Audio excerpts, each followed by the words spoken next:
देश की राजधानी दिल्ली के ओल्ड राजेंद्र नगर में बीते दिनों बड़ा हादसा देखने को मिला।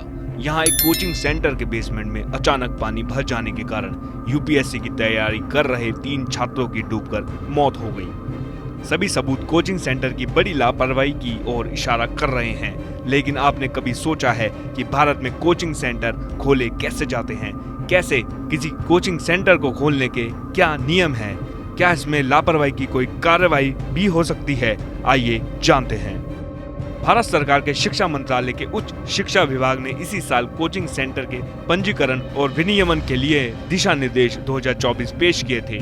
इसका मकसद है कोचिंग सेंटर के रजिस्ट्रेशन व रेगुलेशन के लिए एक फ्रेमवर्क का निर्माण करना। इसके तहत कोचिंग संचालन के लिए न्यूनतम मानक आवश्यकताएं, छात्रों के हितों की रक्षा, पाठ्य चर्चा संबंधी गतिविधियों पर ध्यान, कैरियर मार्गदर्शन और छात्रों के मानसिक कल्याण के लिए मनोवैज्ञानिक परामर्श पर ध्यान रखा जाता है। पहले जानते हैं कि आखिर कोचिंग सेंटर होते क्या हैं। भारत सरकार के शिक्षा मंत्रालय के उच्च शिक्षा विभाग द्वारा कोचिंग सेंटर के लिए पेश किए गए रजिस्ट्रेशन और रेगुलेशन दिशा निर्देश 2024 के अनुसार एक कोचिंग सेंटर की संज्ञा उसे दी गई है जो कि स्कूल, कॉलेज और यूनिवर्सिटी लेवल के 50 से ज्यादा छात्रों को शैक्षणिक सहायता देने के लिए स्थापित या संचालित किया जाता है। इन कोचिंग सेंटरों का रजिस्ट्रेशन कैसे होता है?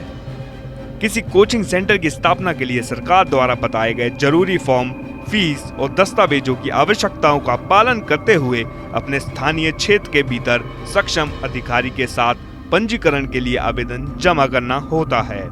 सरकार द्वारा बनाए गए नियमों के मुताबिक कोचिंग सेंटर के छात्रों और अभिभावकों को आकर्षित करने के लिए परीक्षा की रैंक और नंबर के भ्रामक वादों या गारंटी देने से बचना होगा। नियम अनुसार किसी कोचिंग सेंटर में 16 वर्ष से कम उम्र के छात्रों को एडमिशन देने की अनुमति नहीं है।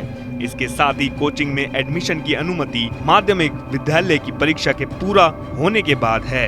नियमों के अनुसार अटेंडेंस बनाए रखने के लिए कोचिंग का टाइम स्कूल के घंटों के साथ मेल नहीं खाना चाहिए। छात्रों को आराम करने और स्वस्थ रहने की इजाजत मिलनी चाहिए। छात्रों और शिक्षकों दोनों के लिए वीकली ऑफ अनिवार्य है। कक्षा में शिक्षक छात्र का अनुपात भी सही होना चाहिए। सरकारी नियम के मुताबिक कोचिंग सेंटरों को निर्देश है कि उन्हें एक कक्षा में प्रति छात्र कम से कम 1 वर्ग मीटर का स्पेस आवंटित करना होगा। कोचिंग के पास फायर और बिल्डिंग सेफ्टी सर्टिफिकेट भी होना चाहिए। सेंटर में इलेक्ट्रिसिटी, वेंटिलेशन, लाइट की व्यवस्था और सुरक्षा जरूरी है।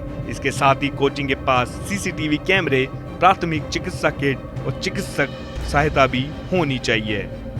छात्र और उनके अभिभावक कोचिंग सेंटर उनके शिक्षक कर्मचारियों के खिलाफ शिकायत दर्ज कर सकते हैं। इसके साथ ही कोचिंग सेंटर भी छात्र और उनके अभिभावकों के खिलाफ शिकायत दर्ज कर सकते हैं। शिकायत का समाधान सक्षम अधिकारी या सरकार द्वारा स्थापित जांच समिति द्वारा 30 दिनों के भीतर किया जाएगा।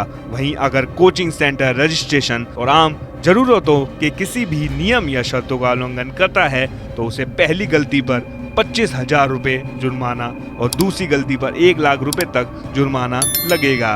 वहीं तीसरी गलती पर कोचिंग का रजिस्ट्रेशन भी रद्द हो सकता है।